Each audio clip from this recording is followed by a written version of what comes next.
I started thinking about it in about 2015 and started writing it at the end of 2015 and into 2016 and then even a little bit of 2017, which I could have never in my life imagined this book would be published, you know, in the year of the Me Too movement, which is pretty wild. I decided to write a story about a female serial rapist who attacks a group of men over the course of 2 years.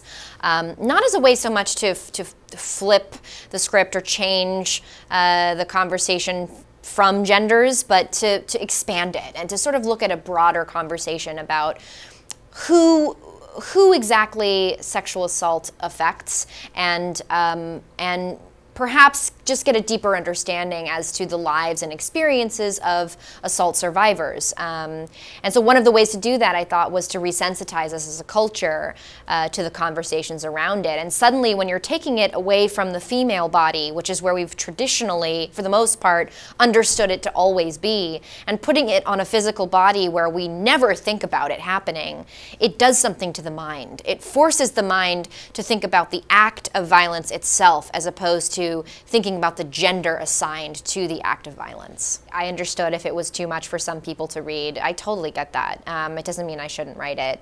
I think it's really important for people who have not experienced it, heterosexual, cis white men, for instance, who maybe have not experienced that, to have their eyes open, because often they are very much a part of the problem, and so they need to be a part of the conversation to solve the problem, in my view.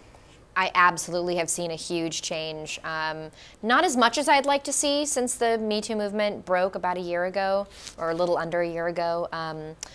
But I think I have a lot of hope. I have more hope than I did before, and I think that's just because people are engaging in the conversations. You know, the fact that you and I are even talking about it right now, the fact that any interview that I talk about this book or anything otherwise always mentions something pertaining to, you know, the new world that we live in. So that's good. To me, I think that it's incremental. You know, you can't change centuries worth of systems overnight. But what we can do is start having the conversations and the difficult dialogues about what needs to change and how.